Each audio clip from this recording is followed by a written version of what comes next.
جی السلام علیکم، امید ہے کہ آپ سب لوگ خیریت سے ہوں گے۔ پارلیمنٹ کے مشترکہ اجلاس کے دوران وزیر دفاع خواجہ آصف نے پی ٹی آئی کی خواتین اراکین کے حوالے سے ایک دفعہ پھر نامناسب زبان استعمال کی، ان کو کوڑا کرکٹ کہا، کھنڈرات کہا، گاربیج کہا، باقیات کہا۔ اور یہ پہلا موقع نہیں ہے کہ خواجہ صاحب نے پارلیمنٹ میں کھڑے ہو کے خواتین کے حوالے سے اس قسم کی زبان استعمال کی۔ ماضی میں شیریں مزاری صاحبہ کے حوالے سے کیا کچھ کہہ چکے ہیں۔ اب اس کے اوپر دیکھیں، اکثر پاکستان میں بحث ہوتی ہے کہ سیاست میں فلانے شخص نے زبان کو یہ کر دیا، فلانے شخص نے زبان کو وہ کر دیا۔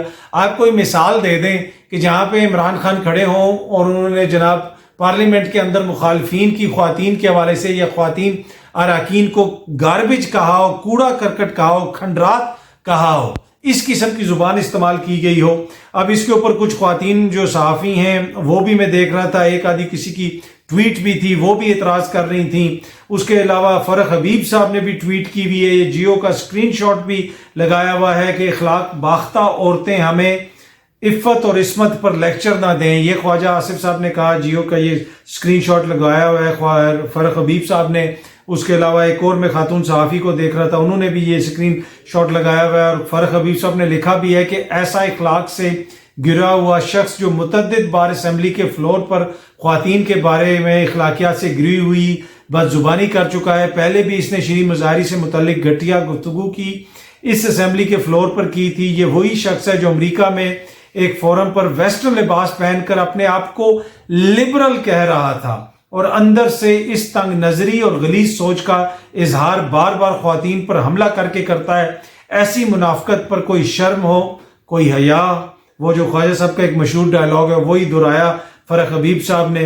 حیرانگی اس بات پر ہوئی کہ پیچھے بیٹھی شیریں رحمان ہلکا ہلکا مسکرانے کے بجائے اور جماعتی وابستگی سے ہٹ کر دیگر خواتین پارلیمنٹیرین کے حوالے سے جو زبان اس شخص نے استعمال کی اس پر انہوں نے احتجاج نہیں کیا۔ یہ وہ لکھ رہے ہیں، اسی شخص کے حکم پر عثمان ڈار کی والدہ پر سیالکوٹ کی پولیس نے حملہ کیا تھا۔ اب یہ مبینہ طور پہ انہوں نے ایک الزام بھی لگا دیا۔ پر اینی وے جو زبان استعمال کی خواجہ آصف صاحب نے، میرے خیال میں وہ مناسب زبان نہیں ہے کہ کوئی بھی پارلیمنٹیرین اس طرح کی زبان استعمال کرے، وہ مناسب نہیں ہے۔ لیکن ہم نے دیکھا کہ یہ پورے بہت سارے ہمارے بزرگ ہیں جس میں مختلف شخصیات ہیں جو اس قسم کی زبان گاہے بگائے استعمال کرتے ہیں۔ ہم نوجوانوں کو کیا اس سے سبق دے رہے ہیں، نوجوانوں کو ہم کیا سکھا رہے ہیں اس طرح کی زبان استعمال کر کے۔ اور اب باقی آپ یہ سوچیں، اگر آج Pakistan Tehreek Insaf P T I کے کسی وزیر نے اس طرح کی زبان استعمال کی ہوتی تو آج 7 سے 11 بجے تک میڈیا کے پروگراموں میں کیا چیز ڈسکس ہونی تھی، آج یہ کتنے پروگراموں میں ڈسکس ہوگا، کل ہم اس کے اوپر بات کر لیں گے۔ باقی آپ کو بھی پتہ ہے کہ کتنا یہ ڈسکس ہوگا یا کتنا ڈسکس نہیں ہوگا۔ اچھا، ایک اور چیز جو آپ سے شیئر کرنی ہے وہ بہت زیادہ امپورٹنٹ ہے۔ یہ خبر آپ سامنے دیکھ رہے ہیں، الیکشن ایکٹ کی ترمیم منظر عام پر نگراں حکومت عالمی اداروں سے معاہدے کر سکے گی۔ بھائی نگراں حکومت جو ہے آئین میں جو اس کا کانسیپٹ ہے اس کا ایک مقصد ہے، وہ الیکٹڈ نہیں ہوتے، وہ آتے ہیں، وہ نگرانی کرتے ہیں۔ اب یہ الیکشن ایکٹ میں ترمیم کر کے نگرانوں کو ایکسٹرا ہم دے رہے ہیں، جناب ان کو ہم نے یہ اختیارات دینے ہیں کیونکہ وہ یہ کر لیں گے، وہ کر لیں گے۔ معیشت میں 90 دن کے لیے اندر یا 60 دن کے اندر کسی قسم کا کوئی رکاوٹ نہیں آنی چاہیے۔ بھائی 75 سال میں کون سا ہم نے کتنے تیر مار لیے جو 60 دنوں کے اندر ہی سارے فیصلے ہونے؟ تو میرے خیال میں یہ بڑا رانگ پریسیڈنٹ ہوگا اگر آپ نے غیر منتخب لوگوں کو اس طرح کے اختیارات دینے ہیں۔ تو پھر یہ جو انتخاب کا ایک کانسیپٹ ہے، الیکشن کا ایک کانسیپٹ ہے، ڈیموکریسی کا جو ایک کانسیپٹ ہے، اس کو تو بالکل ہم سیٹ اسائڈ کر دیں گے۔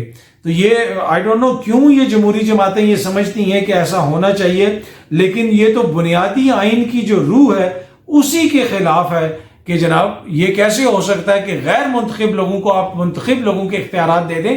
اسی لیے آئین میں جو منتخب بندہ ہوتا ہے اس کی قدر ہوتی ہے، اس کے اوپر ایمفسائز کیا جاتا ہے۔ اور یہ جو ہمارے دوست ہیں یہ سلیکٹڈ اور سلیکٹر کیا کچھ کہتے رہے، یہ کہتے رہے جی منتخب نہیں صحیح طریقے سے ہوا، اور اب نگرانوں کو یہ اتنے زیادہ اختیارات دینا چاہتے ہیں۔ اس کے پیچھے ان کی کیا منطق ہے؟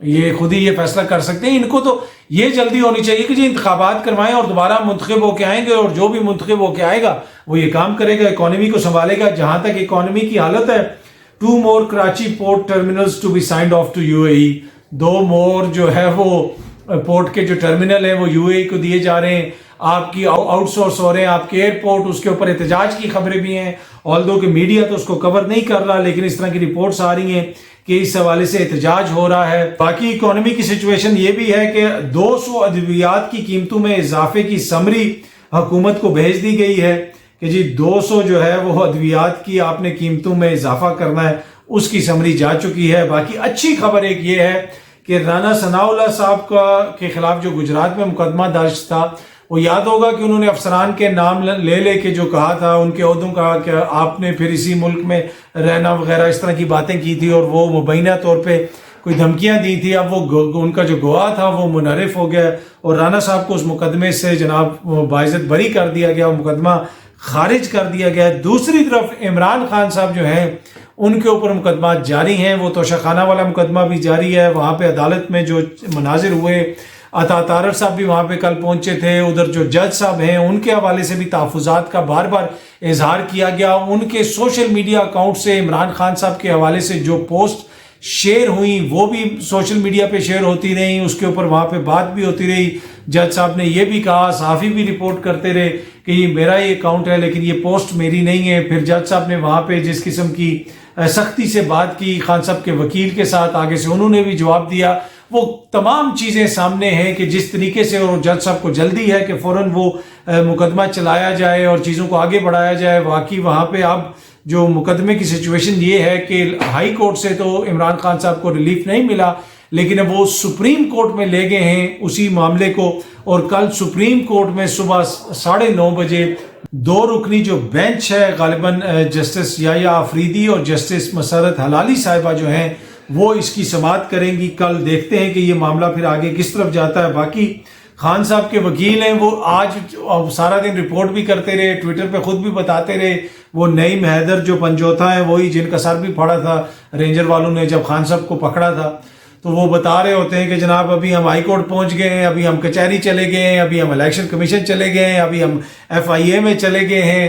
تو ویسے کمال ہے جس طریقے سے وہ لوگ بھی مقدمات لڑ رہے ہیں خان صاحب کے وکلا، اور آج ان کے جو نوجوان وکیل ہیں نعیم حیدر پنجوتھا، اس کے حوالے سے یہ ٹویٹ بھی کیا ہے PTI نے کہ چیئرمین PTI عمران خان کی منظوری سے ایڈوکیٹ نعیم حیدر جو پنجوتھا ہیں ان کو ترجمان چیئرمین تحریک انصاف برائے قانونی امور مقرر کر دیا گیا ہے۔ سیکرٹری جنرل عمر ایوب کے دستخط سے باقاعدہ نوٹیفیکیشن بھی جاری کر دیا گیا۔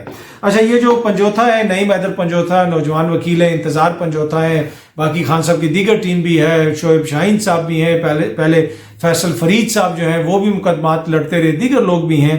تو یہ نوجوان جو خان صاحب کے وکیل ہیں، یہ انتظار پنجوتھا ہو جائیں یا نعیم حیدر پنجوتھا ہو جائیں، یہ جو مقدمات لڑ رہے ہیں، یہ وہ فیس لے کے یہ مقدمات نہیں لڑے جا سکتے۔ یہ جس طریقے سے مطلب کہ وہ جنگی بنیادوں پہ مقدمے لڑے جاتے ہیں کہ جناب ابھی نوٹس آ گیا، یہ ہو گیا، وہ ہو گیا، یہ جناب ان کے جو ایک خان صاحب کے ساتھ کوئی تعلق ہے، ایک نظریاتی کوئی وابستگی ہوگی، اسی کے تحت اس طرح مقدمے لڑے جا سکتے ہیں۔ باقی پیسے لے کے، فیس لے کے اس طرح مقدمات نہیں لڑے جا سکتے جس طرح یہ لوگ مقدمات لڑ رہے ہیں خان صاحب کے۔ یہ جو پنجوتھا برادرز ہیں، غالباً یہ کزنز ہیں آپس میں، اور اس کے علاوہ دیگر بھی ان کی جو قانونی ٹیم ہے جس طریقے سے وہ مقدمات لڑ رہی ہے، ایک اور وہ وہاں سے بھی خیبر پختونخوا سے بھی اس میں وکلا شامل ہیں، وہ بھی ہیں، دیگر اور بھی بہت سارے وکیل ہیں۔ یہ سارے جس طریقے سے خان صاحب کے اور تحریک انصاف کے مقدمات میں جس طرح یہ لوگ پیش ہوتے ہیں، ہنگامی بنیادوں پہ ادھر جا رہے ہیں، لاہور جا رہے ہیں، یہاں جا رہے ہیں، وہاں جا رہے ہیں، ہر جگہ پہ، تو میرے خیال میں کریڈٹ ان کی خان صاحب کی ٹیم کو جاتا ہے کہ بھرپور طریقے سے وہ قانونی جنگ لڑ رہے ہیں، اور ایسے دور میں لڑ رہے ہیں کہ جہاں پہ آئے روز مقدمات آ جاتے ہیں۔ کہاں سے آ جاتے ہیں؟ کوئٹہ میں کوئی وکیل قتل ہوتا ہے تو اس کے مقدمہ بھی درج ہو جاتا ہے، توشہ خانہ کا مسئلہ چل رہا ہے، وہاں پہ ہمارے دوست جو عطا طارر صاحب بھی پہنچ جاتے ہیں عدالت میں۔ پھر علی محمد خان صاحب کی اب خبر آ رہی ہے کہ وہ 8ویں دفعہ گرفتار ہو چکے ہیں۔ تو اس سارے ماحول میں قانونی جنگ لڑنا، یہ جو ہے نا، ٹو بی آنیسٹ کریڈٹ ان کو جاتا ہے، لیکن یہ اچھی بات ہے۔ جنگیں آئینی اور قانونی ہونی چاہیے اس ملک میں، اسی طرح ہونا چاہیے۔ عدلیہ کی عزت ہونی چاہیے، اداروں کی عزت ہونی چاہیے، ادارے مضبوط ہونے چاہیے، الزامات نہیں لگنے چاہیے، اور آئین اور قانون کے اندر رہتے ہوئے سیاسی جنگ لڑنی چاہیے۔ آئینی جنگ آپ بات کریں، آئینی بحث کریں، قانونی بحث کریں، اور اس ملک کو یہ جو ایک اس وقت جس سچویشن میں ہم، اس سے ہمیں نکالنا ہے، اور اس کا بہترین طریقہ اور بہترین اس کا نسخہ جو ہے نا، وہ آئین اور قانون ہے. آئین اور قانون پہ عمل درآمد کریں گے, ہم سب لوگ اپنا اپنا حصہ ڈالیں گے تو چیزیں بہتری کی طرف جائیں گی. بہت جلدی آپ سے دوبارہ ملاقات ہوگی. Thank you so much.